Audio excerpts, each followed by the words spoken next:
Hello, my name is Fungai Mtisi, the Queen of Peace, and thank you for joining me today. Let me begin by saying this clearly. Divorce is not something you should ever walk into until you're certain in your heart. It is not a decision to make out of impulse, frustration, or peer influence.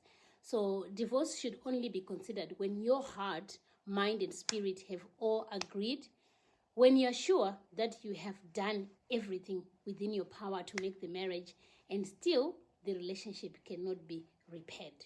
So you have to be so sure of that. Many people view divorce as an escape hatch, but let me be clear. It is not freedom from a moment of anger or boredom. It's a complete restructuring of your life. You do not plan a divorce because you're having a bad week or because you envy someone else's relationship. You plan divorce when, after deep introspection and emotional maturity, you realize that the union is beyond healing, and even then you approach it with care, not vengeance. So it's not something just to do from nowhere. So in this talk, I'll walk you through the essential steps of planning a divorce: emotionally, financially, legally, and socially. And in the end, I'll cycle back to wherever possible, especially when children are involved. Reconciliation should be your first priority. So don't take me as I'm someone who is coming to you, encouraging you to say, okay, go for divorce, go divorce. It's something that you should approach with care, and after trying everything you can do to save your marriage. So let's start off by the emotional preparation, which is the first step because you know that you're divorcing yourself. So the first step in planning your divorce is to assess your emotional readiness. Are you ready for it? Are you really, really ready for it? Because divorce is not just the end of marriage. It's the morning of dreams, promises, and shared history. You need to ask yourself, have I communicated my needs clearly and repeatedly to my spouse? Are they clear with why I am having this option of divorcing? Have we tried counseling or sought spiritual or community support? Any support that you think may help you, have you tried it?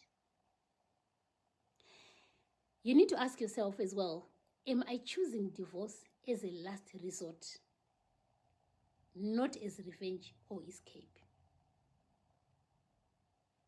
So those questions are crucial and they should be answered by you.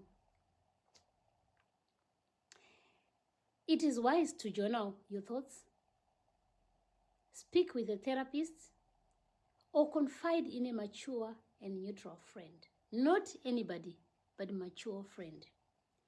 Be brutally honest with yourself. Divorce should not come from a place of emotional chaos, but from clarity. Let me repeat that. Divorce should not come from a place of emotional chaos, but from clarity. So it should be clear that that's the route you want to take. If you are constantly oscillating between, can I do this or I can't do this anymore, or maybe we can fix, pause, you're not ready. Don't walk into a permanent decision with a temporary mindset. So if you find yourself going back and forth, you're not ready. The second part that I want you to be ready with is the most important one, the financial and legal readiness. Once you're emotionally certain, the next step is financial and legal planning. Divorce, guys, is expensive. Not just financially, but mentally and socially. So preparation is key. Divorce is expensive. That is if you consider it an asset. So number one, you need to gather financial records. Start by gathering all important financial documents, because by the time you need them, your spouse may refuse to give you bank cards, credit cards, mortgages, rental agreements, title deeds, tax papers, pensions, investments, everything. Make copies and store them securely. Put them somewhere, because when you need them, your spouse will not give you. Number two, you need to assess your assets and abilities and liabilities. So you have to understand that you jointly bought these assets and created these liabilities. So you need to plan, have an introspection and a proper way of being practical. Now, number three, you need to consult your family lawyer. Consult a family lawyer, even if you're planning an amicable divorce. Even if you agree with your spouse that you are divorcing, you need still to consult a family lawyer. They can explain your rights. They can explain what you're getting, or what you might get, or what he might not get, or what he might get and what she might not get. Prepare the necessary documentation.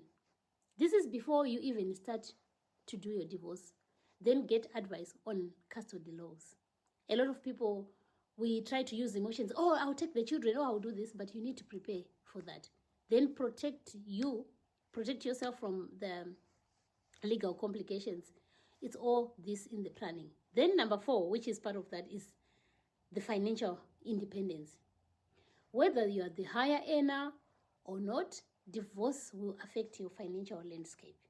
Make a budget for your post-divorce life. Don't just do things, because sometimes you are better off whilst in your house with your spouse than to pack your bags and go and stay with your parents or your sister or your friend. Where are you going to live? Can you afford the current lifestyle and the lifestyle that you want after your divorce? Do you need to lock something, maybe financially, a deal or a business? Do you need to look for a job or an additional income? Because remember, you are now by yourself. And I know circumstances are different. Maybe you are the breadwinner. You may not need to plan a lot, but the legal side may also require you to give your spouse money. Women and men alike must be financially literate during this time.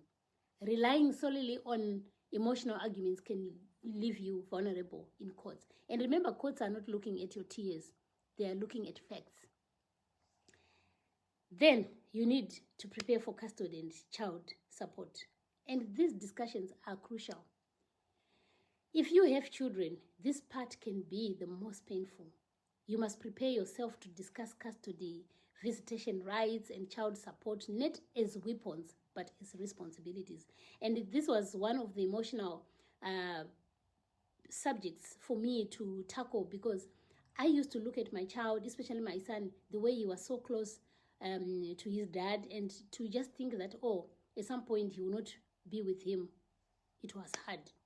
Part number three, you need to plan your social and family life. And you need to communicate.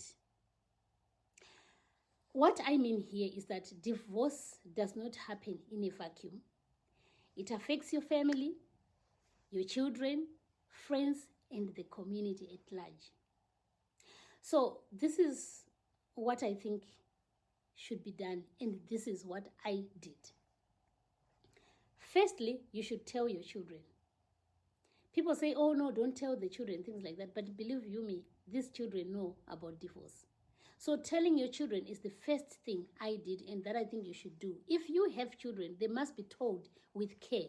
The goal is to protect their mental well-being, not to drag them into conflict. Sit down together, if possible, speak calmly, and reassure them that divorce is not there. I'm sorry about that. So reassure them that the divorce is not their fault. You also need to emphasize that both parents still love them. Now, the other part is dealing with the extended family. Your in-laws, parents, and siblings will have opinions. Expect judgment, unsolicited advice, or even guilt tripping. Remain firm, because this was not their decision. It's your decision.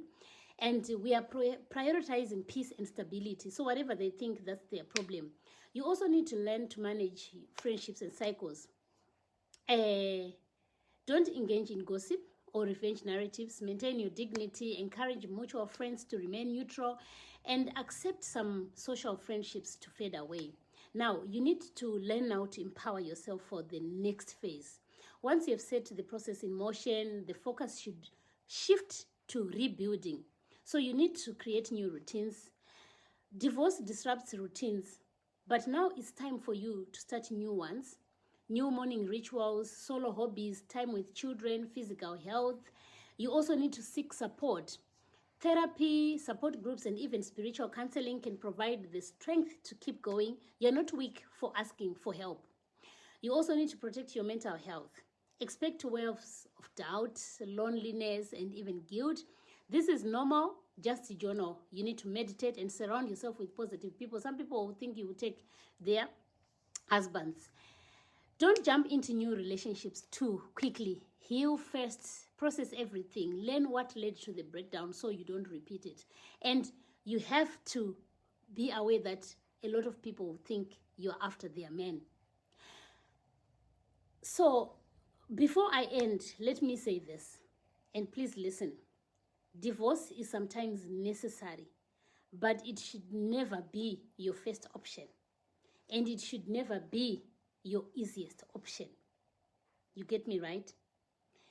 If there's still love, communication, respect, and a willingness to change, then fight for your marriage. Why not? You need to fight for it. I did all that. I tried to fight for it, especially if there are children involved. Think long and hard, and think long term, right?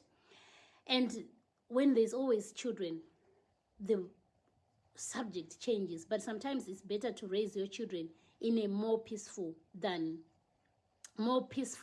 environment than to raise them in a toxic environment which is beyond repair. You don't need to put yourself or your mental health at risk, your children's mental health.